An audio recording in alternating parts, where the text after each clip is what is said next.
सबसे पहली खबर आपको यूपी के शाहजहांपुर से हम बताने जा रहे हैं, जहां पर रामलला के दर्शन करने जा रही एक यात्रियों से भरी बस खाई में गिर गई। उसके बाद ये हादसा होते ही स्थिति बहुत ही ज्यादा बिगड़ गई, क्योंकि कई जो यात्री थे वो इसमें बुरी तरह से घायल हो गए। कैसे उनको रेस्क्यू किया गया, वहां पर क्या हालात बने, सब कुछ देखिए इस रिपोर्ट में। एक बस पलटी हुई नजर आ रही है। अफरा तफरी मची है, लोगों की भीड़ लगी है। बस खाई में गिरी हुई है। हादसे की तस्वीरें यूपी के शाहजहांपुर से सामने आई हैं, जहां 40 यात्रियों से भरी एक बस भयानक हादसे का शिकार हो गई। हादसे का शिकार हुई बस बदायूं से अयोध्या रामलला के दर्शन करने वाले श्रद्धालुओं से भरी थी। हादसा तब हुआ जब बस बदायूं के हुलासनगरा ओवर ब्रिज के पास अनियंत्रित होकर सड़क के किनारे खाई में पलट गई। हादसे में 5 श्रद्धालु घायल हो गए और कई यात्री घायल हैं। बस में कुल 40 श्रद्धालु सवार थे। रामलला के दर्शन कराने जा रहे काफिले में 100 भाजपा कार्यकर्ता शामिल थे। इसमें 101 निजी बसें व कारें शामिल थीं। श्रद्धालु रामलला के दर्शन करने अयोध्या जा रहे थे। खाई में गिरी बस भी इसी काफिले के साथ थी। बस संख्या यूपी 76 के 6875 अनियंत्रित होकर सड़क के किनारे खंती में पलट गई, जिसमें 4-5 श्रद्धालुओं को मामूली गुम चोटें आईं, जिनको प्राथमिक उपचार के उपरांत गंतव्य तक दूसरी बसों से भेजा गया। हादसे के बाद भाजपा कार्यकर्ताओं में चीख पुकार मच गई। शोर होने पर आसपास के लोग दौड़ पड़े। बस में फंसे लोगों को बाहर निकाला गया। इसमें 5 लोगों की हालत गंभीर है। सभी घायलों का जिला अस्पताल में इलाज जारी है। और खबर चली उत्तर प्रदेश के गोंडा से, आपको बताते हैं, जहां अवैध अतिक्रमण पर कार्रवाई हुई तो अफरा तफरी मचती हुई नजर आई। जी हाँ, यहाँ पर बुलडोजर एक्शन देखने को मिला है। बुलडोजर एक्शन हुआ तो सपा के जो होर्डिंग्स थे वो भी इसके निशाने पे आ गए, यानी कि सरकारी जमीन पर जो कुछ भी था वहां पर एक्शन लिया गया। कहां पर कार्रवाई हुई है, देखिए इस रिपोर्ट में। उत्तर प्रदेश में सरकारी जमीनों पर कब्जा करने वालों के खिलाफ बुलडोजर कार्रवाई जारी है। बुलडोजर कार्रवाई से गोंडा में हड़कंप मच गया। गुरु नानक चौराहे से चौक बाजार जाने वाली सड़क को अतिक्रमण मुक्त करा लिया गया। इस कार्रवाई के दौरान सपा कार्यालय के बोर्ड को भी नहीं छोड़ा गया। जिला प्रशासन ने बुलडोजर की मदद से सपा कार्यालय के बोर्ड को धराशायी कर दिया। सपा का बोर्ड सरकारी जमीन पर खड़ा किया गया था। रास्ते में आने वाली 1 दर्जन दुकानों को बुलडोजर ने ध्वस्त कर दिया। शॉपिंग मॉल के मालिकों को कारण बताओ नोटिस जारी किया गया है। जिनके भी अतिक्रमण पाए गए नाले के आगे, तो उन सबको तत्काल हटा दिया गया है। प्रयास हम लोग का रहेगा कि अगले 1 माह या 2 माह में आपको साफ सुथरा शहर दें। गोंडा में सरकारी जमीन से अवैध कब्जा हटाने के लिए लगातार अभियान चलाया जा रहा है, क्योंकि अवैध दुकानों के चलते शहरवासियों को सड़क पर जाम की भारी समस्या का सामना करना पड़ रहा था। लेकिन अब सड़क जाम मुक्त होने से लोगों में खुशी है। और चलिए अब बात करते हैं पुलिस भर्ती परीक्षा की, जहां उत्तर प्रदेश में इसको लेकर परीक्षार्थियों का जो गुस्सा है वो 7वें आसमान पर है और वो थमने का नाम नहीं ले रहा। दरअसल शुक्रवार को परीक्षार्थियों ने प्रयागराज और लखनऊ में जमकर प्रदर्शन किया। जी हाँ, वहीं पर परीक्षार्थियों का एक डेलीगेशन यूपी पुलिस भर्ती बोर्ड की डीजीपी से मुलाकात भी करने वाला है। क्या कुछ खास इस मुलाकात के दौरान रहेगा, आप देखिए इस रिपोर्ट।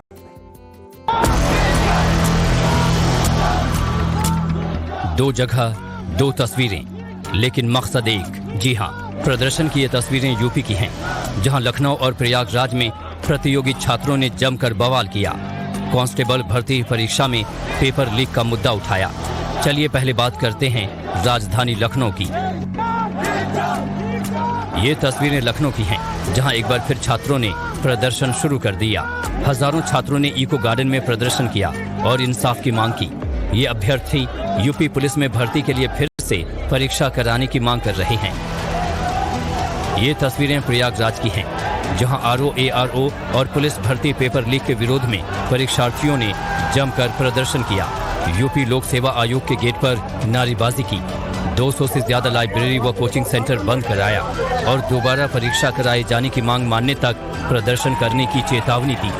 इधर लखनऊ में परीक्षार्थियों के एक डेलीगेशन ने यूपी पुलिस भर्ती बोर्ड की डीजी रेणुका मिश्रा से मुलाकात की।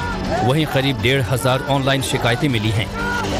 हम लोगों ने एक विज्ञप्ति की थी, उसके क्रम में एप्लीकेशंस आए हैं मेल से, तो उसकी काउंटिंग, सॉर्टिंग और फिर उसका पूरा परीक्षण किया जा रहा है। जब परीक्षण हो जाएगा तो फिर बता दें कि यह परीक्षा 17 और 18 फरवरी को 2385 परीक्षा केंद्रों पर आयोजित हुई थी।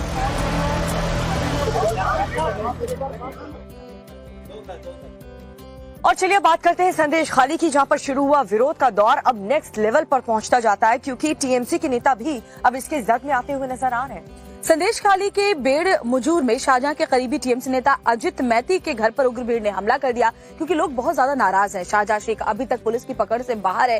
क्या हालात वहां पर बने, रिपोर्ट में दिखा देते हैं पूरी खबर आपको। चुप्पी टूट रही है। सितम सहने के बावजूद सालों से शांति थी, लेकिन अब वो शोर में तब्दील हो चुका है। लोगों का गुस्सा फूट रहा है। ये दोनों तस्वीरें संदेश खाली की हैं, आप देख सकते हैं। संदेश खाली में विरोध प्रदर्शन का ये नया दौर है। जो कल तक चुप थीं, अब वो चीख रही हैं। ये तस्वीरें संदेश खाली के बेड़ मुजूर की हैं, जो सालों से दिलों में जल रही थी। अब वो आग सड़क पर दिख रही है। लोग खुलकर प्रदर्शन कर रहे हैं और आप बीती बता रहे हैं। इतना ही नहीं, अब लोग वैसे लोगों को शिकार भी बना रहे हैं जो सितमगर यानी शाहजहां शेख के करीबी हैं।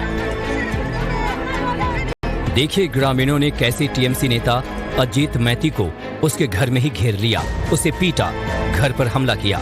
खुद पर हुए हमले के बाद अजीत मैती ने कहा, जांच होने दीजिए और अगर मैं दोषी हूं तो पुलिस मुझे गिरफ्तार कर सकती है। मैती पर हुए हमले के दौरान उग्र महिलाएं पुलिस से भी उलझ गईं और कहासुनी करने लगी। इतना ही नहीं, गुस्साई भीड़ ने शाहजहां शेख के भाई शेराज के एक कच्चे घर को आग के हवाले कर दिया और कई सारे आरोप लगाए। राष्ट्रीय मानवाधिकार आयोग की टीम संदेश खाली पहुंची। ये टीम पीड़ित महिलाओं से मुलाकात करेगी। इससे पहले एक बार फिर बीजेपी की महिला टीम को संदेश खाली जाने से पुलिस ने रोक दिया। इस दौरान सांसद लॉकेट चटर्जी और पुलिस के बीच बहस भी हुई, जिसके बाद भोजेर हाट से लॉकेट को हिरासत में ले लिया गया और लाल बाजार में रिहा कर दिया गया। कागज नहीं दिखा पाया। उन्होंने बोला संदेश खाली में 144 है। मैंने बोला कागज दिखाइए। कागज दिखाया तो संदेश खाली में था। 40 किलोमीटर पहले वहाँ पे तो नहीं था, वो तो न्यू टाउन थाना था। न्यू टाउन में लेदर कॉम्प्लेक्स थाना था, वहीं से हमको डिटेन किया और डिटेन किया, अरेस्ट किया, कुछ भी नहीं बोल पाया। बता दें कि इससे पहले 16 फरवरी को भी केंद्रीय मंत्री और महिला सांसदों के प्रतिनिधि मंडल को संदेश खाली नहीं जाने दिया गया था। और संदेश खाली में मचे इस पूरे बवाल के बीच प्रधानमंत्री नरेंद्र मोदी अगले हफ्ते पश्चिम बंगाल का दौरा करने वाले हैं। अलग अलग जिलों में अपने इस दौरे के दौरान प्रधानमंत्री जाने वाले हैं। जाएंगे बड़ी खबर, 1 मार्च को पीएम मोदी हुगली के आरामबाग में जनसभा और उसी दिन पश्चिम मेदिनीपुर भी जाएंगे। और उसके बाद 2 मार्च को पीएम मोदी नादिया जिले के कुशीनगर में बैठक करने वाले हैं, जबकि 6 मार्च को बारासात में पीएम का दौरा होगा।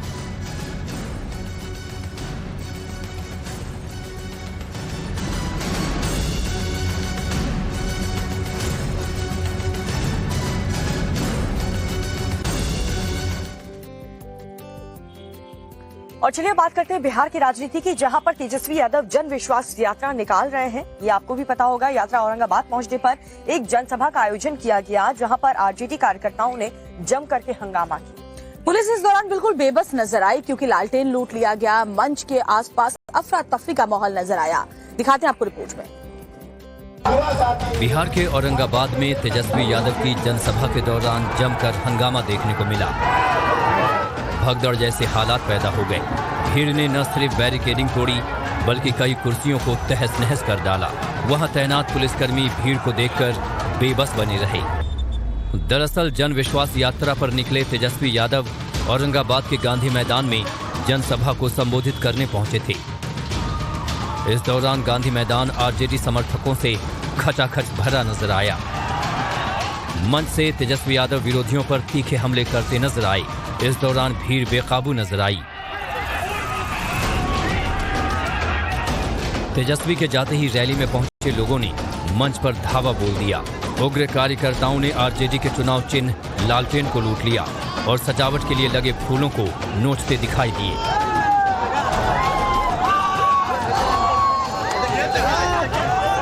बेकाबू भीड़ को एक दूसरे पर गिरते पड़ते देखकर पुलिस वाले भी हैरान थे। उन्हें समझ में नहीं आ रहा था कि आखिर हालात पर काबू कैसे पाया जाए। हालात बिगड़ता देख पुलिस को हल्का लाठीचार्ज करना पड़ा। भगदड़ में कई महिलाएं भी नीचे गिर गईं।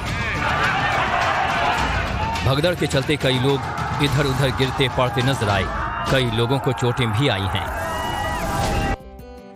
तो बिहार में नई सरकार बनने के बाद आरजेडी और जेडीयू में बार पलटवार का दौर जारी। अब राज्य सरकार में जो ऊर्जा मंत्री हैं विजेंद्र प्रसाद यादव ने विधानसभा में पूर्व उप मुख्यमंत्री तेजस्वी यादव पर तीखा हमला बोला है। दरअसल बिजली के मुद्दे को लेकर के बहसबाजी चल रही थी, लेकिन ये बहस का पर्सनल कमेंट में निजी टिप्पणी वहां पर होने लगी। और उसके बाद वहां पर क्या हुआ, ऊर्जा मंत्री की तरफ से विजेंद्र प्रसाद यादव ने क्या कुछ कहा, आपसे। बिहार सरकार में ऊर्जा मंत्री विजेंद्र प्रसाद यादव ने विधानसभा में पूर्व उप मुख्यमंत्री तेजस्वी यादव का नाम लिए बिना ही उन पर जोरदार हमला बोला। उन्होंने कहा कि वो पिता लालू प्रसाद नहीं बल्कि नीतीश कुमार की कृपा से 2 बार उप मुख्यमंत्री बने हैं। जी के कृपा से ही 2 बार जो उप मुख्यमंत्री बना, बड़ा भारी नेता क्रांतिकारी हो गया।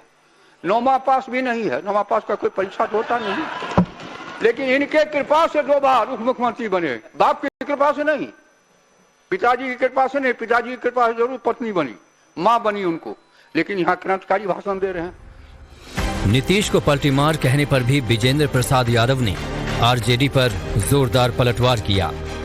पलटी मार कहते हैं, जरा बताइए, 97 में आए थे, 95 में आए थे, कांग्रेस के खिलाफ ना आए थे। 97 में जब आरजेडी बनी, किसके समर्थन से सरकार बना था? कांग्रेस। जो कांग्रेस इनके बाप को जेल में बंद किया, हम लोगों को भी जेल में बंद किया, उसके साथ ही कैसे चले गए? वैशाली में कहा था कि मेरी लाश, मैं घुटना टेक मुख्यमंत्री नहीं हूं, मेरे लाश पर बिहार का बंटवारा होगा। और जब कांग्रेस ने समर्थन दिया तो कैसे राबड़ी जी की सरकार को बचाने के लिए झारखंड के मामले में सहमति हो गई। तो बोलते कुछ है, आचरण कुछ है। विधानसभा में बिजली के मुद्दे पर चर्चा चल रही थी। इस दौरान सीएम नीतीश कुमार ने साफ कहा कि बिजली किसी को मुफ्त नहीं दी जाएगी। आपको तो हम शुरू से कह रहे हैं ना कि मुफ्त में नहीं दिया जाएगा, अब बहुत कम पैसे में देते हैं हम लोग, और इसीलिए देते हैं कि वो सुरक्षित रहे। और बाकी कई राज्यों में कुछ लोग अपना कर देते हैं कि मुफ्त में देंगे, और हम तो शुरू से यहां बोलते रहे, बाहर बोलते रहे, यहां तक कि चुनाव के दौरान जब भी चुनाव होता था वहां पर भी हम खड़ा होकर के बोल देते थे कि ये सबकी सुरक्षा के लिए है। हालांकि इस मुद्दे पर विपक्ष के नेताओं ने सदन से वॉकआउट कर दिया। और अब बात करते हैं लोकसभा चुनाव को लेकर के, जहां पर बीजेपी जोरों शोरों से तैयारी में अभी भी जुटी हुई है। गृहमंत्री अमित शाह के घर पर एक अहम बैठक बुलाई गई है, जिसमें मुख्यमंत्री योगी आदित्यनाथ समेत दोनों उप मुख्यमंत्री केशव प्रसाद मौर्य और ब्रिजेश पाठक समेत अन्य नेता भी मौजूद रहेंगे। इसके अलावा बीजेपी के राष्ट्रीय अध्यक्ष जेपी नड्डा भी बैठक में हो सकते हैं शामिल। बैठक में लोकसभा चुनाव की तैयारी और साथ ही एमएलसी चुनाव को लेकर मंथन होगा। लोकसभा चुनाव को लेकर बीजेपी अध्यक्ष जेपी नड्डा एक बैठक करेंगे, जिसमें सभी राज्यों के चुनाव प्रभारी और सह प्रभारी शामिल होंगे। वहीं लोकसभा चुनाव को लेकर के बीजेपी अध्यक्ष जेपी नड्डा भी एक बैठक करने वाले हैं, जिसमें सभी राज्य के चुनाव प्रभारी और सह प्रभारी इसमें शामिल होंगे।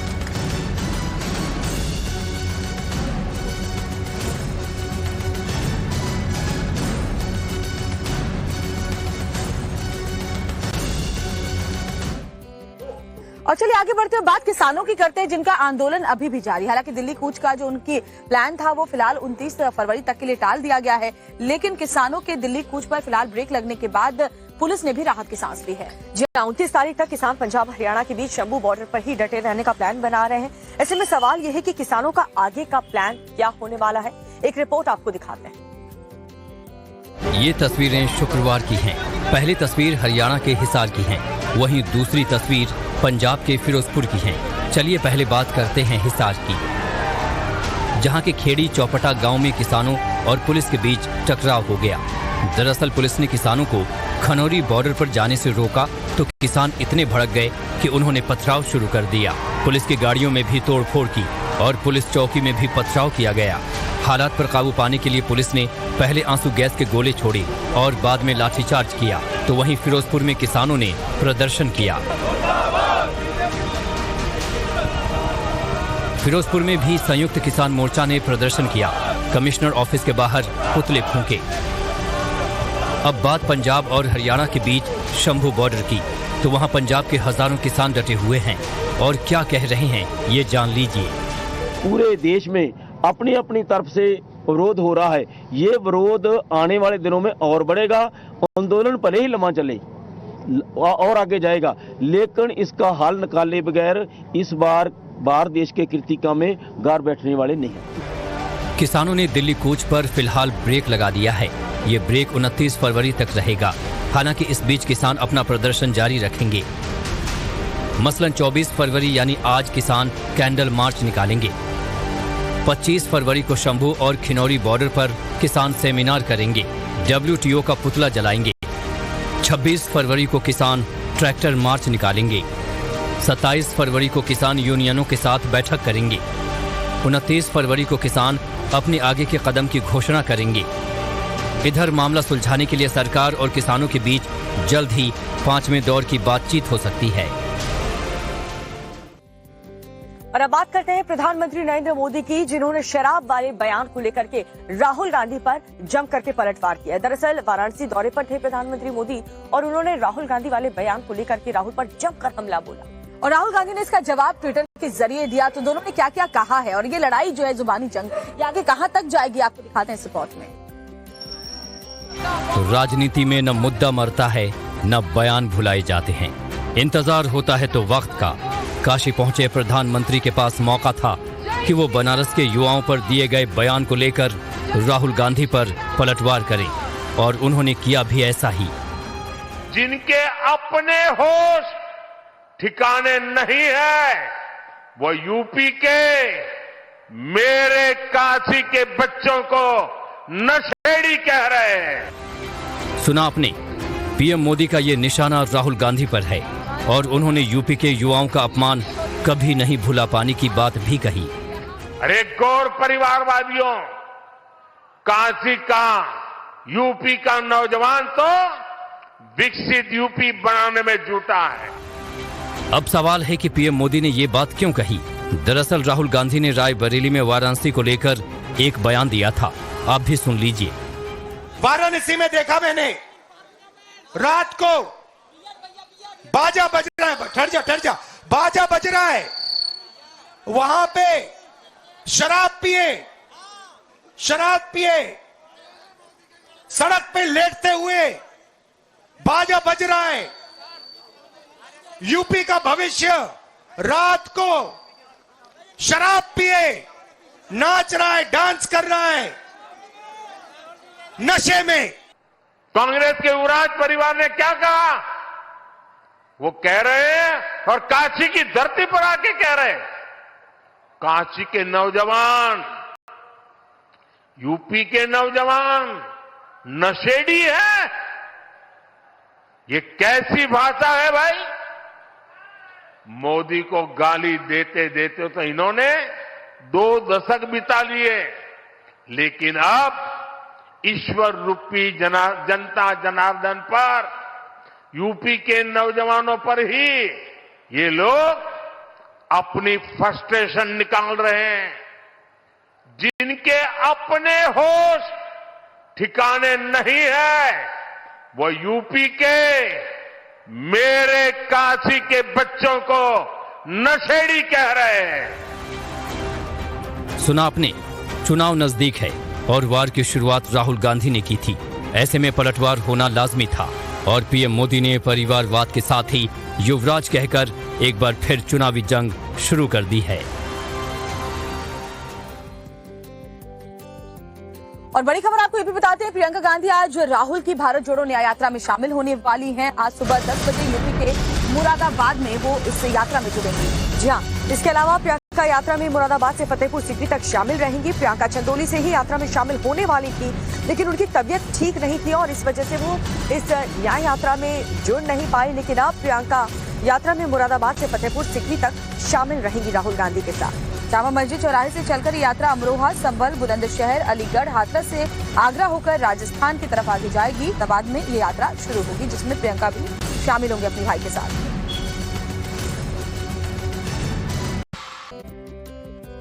और एक बड़ी खबर आपको बताते हैं, हल्द्वानी हिंसा से जुड़ी हुई, जहां मास्टरमाइंड अब्दुल मलिक के खिलाफ एक्शन तेज हो चला है। अब्दुल मलिक के परिवार के खिलाफ मामला दर्ज कर लिया गया है। तहसील के जरिए 2,68,00,000 की वसूली की जाएगी। जी हाँ, 14 दिन में तहसील में राशि जमा करनी होगी। अब्दुल मलिक की पत्नी साफिया समेत 6 ऐसे लोग हैं जिस पर केस पुलिस की टीम ने दर्ज कर लिया है। हल्द्वानी हिंसा से जुड़ा ये बड़ा अपडेट आपको बता रहे हैं। मास्टरमाइंड के खिलाफ एक्शन तेज कर दिया गया है।